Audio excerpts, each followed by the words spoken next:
I stood by the stove, stirring the pot of soup while the hum of the old radiator filled the air.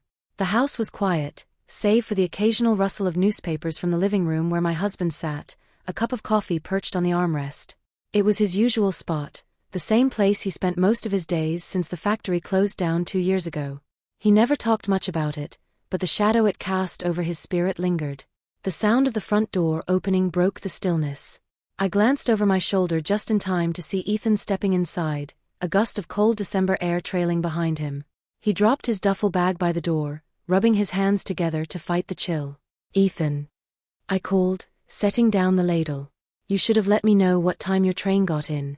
I could have picked you up." "It's fine, Mom," he said with a lopsided grin. That grin, it always got me. Even as a little boy, newly adopted and hesitant around us, that smile would break through his reserve. It still worked now, though his shoulders were broader, his face sharper, and his demeanor more confident after 2 semesters at college. Ethan walked into the kitchen, pulling me into a hug. For a moment, the world outside melted away. He smelled like winter air and something faintly musky, a scent I couldn't place. I pulled back and gave his arm a light squeeze.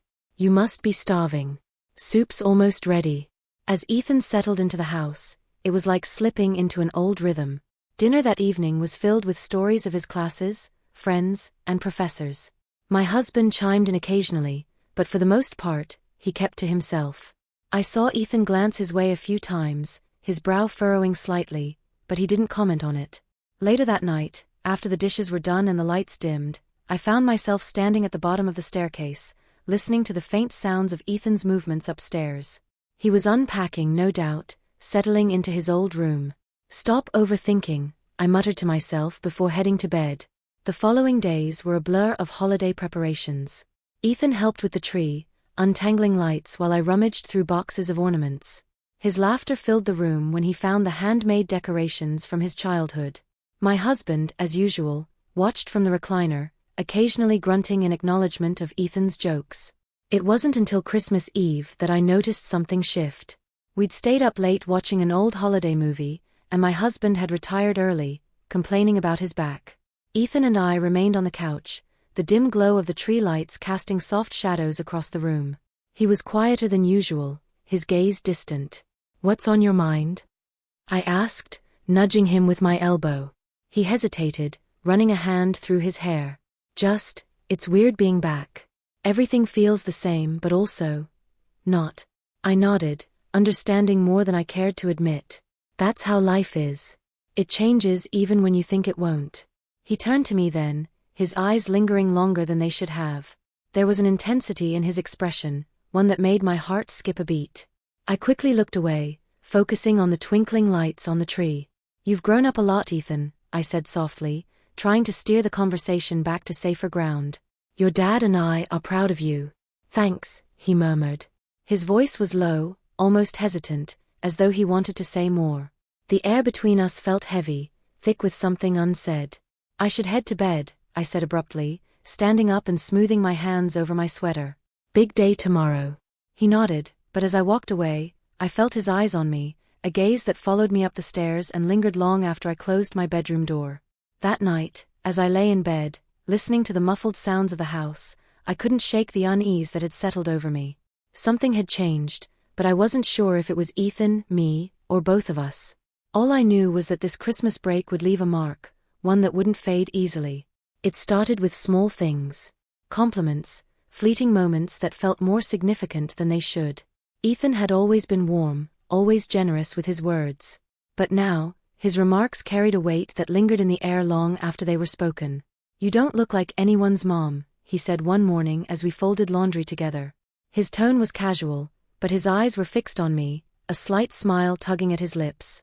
I rolled my eyes, trying to downplay the warmth that rose to my cheeks. "That's a backhanded compliment if I've ever heard one." "I mean it," he insisted, holding up one of my sweaters. "You could easily pass for someone my age. You're young, beautiful. It's no wonder everyone at college thinks you're my older sister when they see your pictures." His words hit me harder than they should have. I knew he meant them kindly, but there was an edge to his voice, a hesitation, as though he was aware he was treading on delicate ground. "Well," I said lightly, taking the sweater from him, "they need to get their eyes checked." But thank you, Ethan. The conversation lingered in my mind for days. I told myself it was innocent, that he was simply trying to be kind. But the way his eyes lingered on mine during dinner, or the way he found reasons to be near me, told a different story. Then came the evening he asked me to go to a party. It was late, the moonlight spilling through the kitchen window as I cleaned up after dinner. Ethan appeared in the doorway, his hands stuffed into his pockets, a sheepish grin on his face. "Mom, can I ask you something?" "Of course," I said, turning to face him. "What's up?" He hesitated, looking down at the floor before meeting my gaze. "There's this party tomorrow night.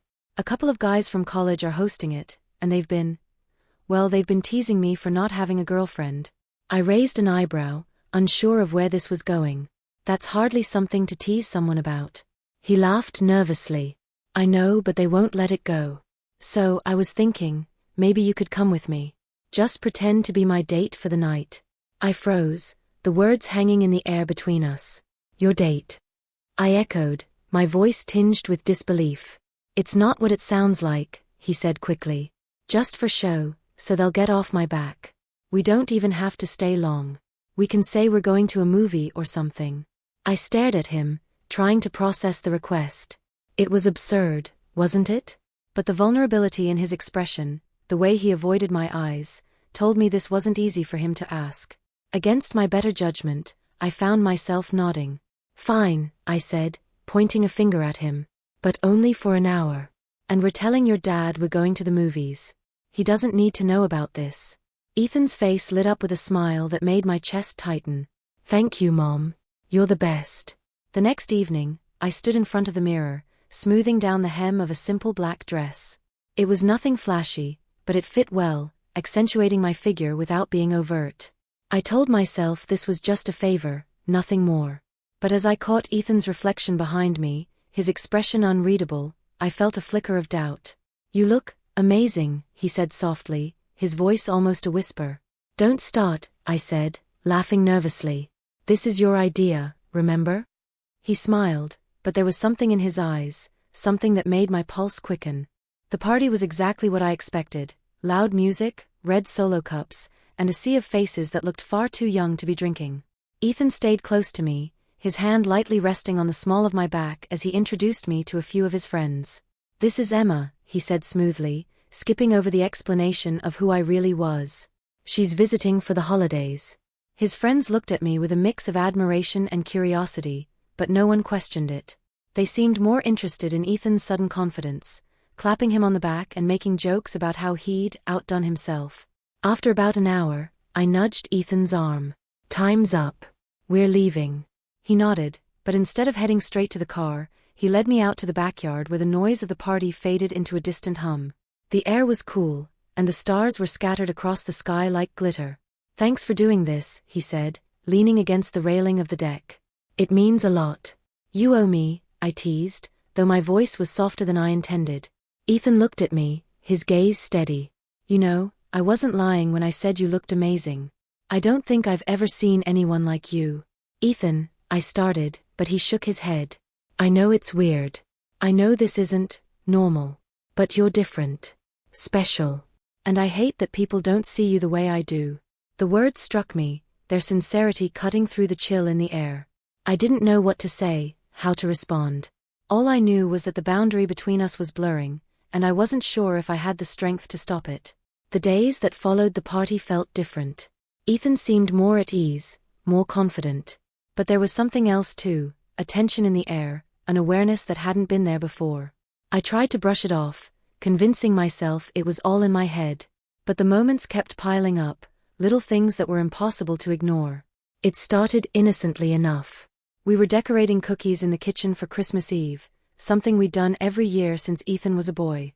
He stood beside me, rolling out dough while I piped icing onto a fresh batch. His hands brushed mine more often than they needed to, his laughter lingering just a beat too long when I made a joke. "Mom," he said suddenly, nudging me with his elbow. "You've got a little something right there." I frowned, looking down at my apron. "Where?" "Here." Before I could move, he reached out and wiped a smudge of flour from my cheek, his fingers lingering longer than they should have. The touch was light, fleeting, but it sent a jolt through me. "Thanks," I murmured, turning back to the cookies, hoping he couldn't see the warmth rising to my cheeks. "You're welcome," he said, his voice low and teasing. "Can't have you walking around looking anything less than perfect." I laughed nervously, trying to shift the energy. "You're such a flirt. Save it for someone your own age." He smirked. "Why would I do that when you're right here?" The words hung in the air, heavier than I expected. I glanced at him, his expression playful but with an edge that made my heart race. I knew I should say something, draw a line, but instead, I just shook my head and focused on the cookies. The touches became more frequent after that. A hand on the small of my back as we passed each other in the hall, his shoulder brushing against mine when we sat together on the couch. It wasn't anything overt, but it was enough to make me hyper-aware of his presence. One evening, we sat in the living room, the lights from the tree casting a warm glow over the room. My husband was upstairs, already asleep. Ethan stretched out beside me, his legs taking up most of the couch. "Move over," I said, nudging him with my foot. "There's plenty of room," he replied, grinning as he leaned into my space. "You're just being stingy." I rolled my eyes, but before I could protest further, he grabbed a throw pillow and smacked me lightly with it. "What are you gonna do about it?" "Oh, it's on," I said, grabbing the pillow and swinging back. Before I knew it, we were laughing and wrestling on the couch, the kind of carefree playfulness we hadn't shared in years. But then he grabbed my wrist to stop me mid-swing, his grip firm but gentle. For a moment, we froze. He was close, his face inches from mine, his breathing shallow. The laughter died in my throat as I stared at him, caught in a moment that felt both familiar and entirely new. "You're beautiful," he said softly, his eyes searching mine. "Ethan," my voice wavered, but I didn't pull away. His hand slipped from my wrist, brushing against my arm as it fell. The touch was electric, sending a warmth through me that I couldn't explain. "I mean it," he said, his voice steady now. "You don't see it, but you're incredible. You always have been." I swallowed hard, my heart pounding. "It's late. We should." "Yeah," he said quickly, sitting back and running a hand through his hair. "I'm sorry. I didn't mean to make things weird." "You didn't," I said, though the tension in the air told a different story. The next day, things seemed back to normal, or as normal as they could be. We spent the morning baking again, the rhythm of our movements almost soothing. But the teasing hadn't stopped. If anything, it had escalated. "You're getting soft," he said, watching me struggle to lift a particularly heavy mixing bowl. "Let me help before you pull something." "I've got it," I insisted, though I was clearly struggling. He stepped behind me, reaching around to grab the bowl, his arms brushing mine as he took the weight. "See? All you had to do was ask." "Show off," I muttered, trying to ignore the way his closeness made my skin tingle. He laughed, setting the bowl down and turning to face me. "I'm just looking out for you, Mom. Someone has to." "You're impossible," I said, but there was no heat in my words. Later that afternoon, we were cleaning up when I felt him watching me again. It wasn't unusual for him to stare, I'd caught him doing it a lot recently, but this time, he didn't look away when I met his gaze. "What?" I asked, trying to keep my tone light. "Nothing," he said, shrugging. "I just like looking at you." "Ethan," I warned, but my voice lacked conviction. He smiled, stepping closer until we were nearly toe-to-toe. "You know, you really shouldn't blush so much. It's a dead giveaway." "I'm not blushing," I lied, stepping back to put some distance between us. "Sure you're not," he said, his grin widening. That evening, I found myself alone in the kitchen, staring out the window as the snow fell softly outside. My thoughts were a whirlwind of confusion and guilt, mingled with something I couldn't name. I didn't know what was happening between us, but I knew it couldn't go on like this. And yet, as I heard his footsteps behind me, my heart quickened in anticipation. "Hey," he said, his voice low. "I was thinking, maybe we could go for a walk tomorrow. Just us." I turned to face him, searching his face for some sign of what he was really asking. "A walk?" "Yeah," he said, his smile soft and genuine. "I just want to spend some time with you. Is that okay?" I nodded, my chest tight with emotions I didn't fully understand. "Okay." As he left the room, I leaned against the counter, the weight of everything crashing down around me. This was a line I couldn't let us cross. But as much as I tried to convince myself of that, a small voice in the back of my mind whispered otherwise. The air was crisp and cold the next afternoon, the kind of chill that bit at your nose and made your breath visible. I wrapped my scarf tightly around my neck as Ethan and I left the house, the snow crunching beneath our boots. He had insisted on this walk, and while part of me wanted to say no, I couldn't deny the part of me that wanted to go. "I've got something to make this more fun," he said with a grin, pulling a thermos from his bag. "What's that?" I asked, arching an eyebrow. "Mulled wine," he said, his grin widening. "Don't tell Dad." I laughed despite myself, shaking my head. "You're impossible." He poured some into the small cap of the thermos and handed it to me. The warmth seeped through my gloves, and I took a cautious sip. The spicy, sweet aroma was comforting, and the heat spread through me instantly. "Okay, maybe this wasn't a bad idea," I admitted, handing the cap back to him. "Told you," he said, taking a sip himself. "Trust me, Mom. I know what I'm doing." We wandered through the park, the trees heavy with snow and the paths mostly empty except for the occasional jogger or bundled-up couple. It was peaceful, the kind of quiet that made you feel like the rest of the world didn't exist. Ethan walked close beside me, his arm brushing mine now and then, and I tried to focus on the scenery rather than the warmth of his presence. "Do you remember when we used to come here in the summer?" he asked, gesturing to a frozen pond. "I was always too scared to skate." "I remember," I said with a smile. "You'd cling to my hand like your life depended on it." "I wasn't scared," he said, feigning indignation. "I was being strategic. I knew you'd catch me if I fell." I laughed, shaking my head. Always an excuse. As we walked further, sipping the warm wine and sharing memories, I felt the tension between us ease. It was almost like old times, simple, comfortable. But then, as we rounded a corner, I heard voices calling Ethan's name. "Ethan. Hey." I looked up to see a group of young men approaching, their faces familiar from the party we'd attended.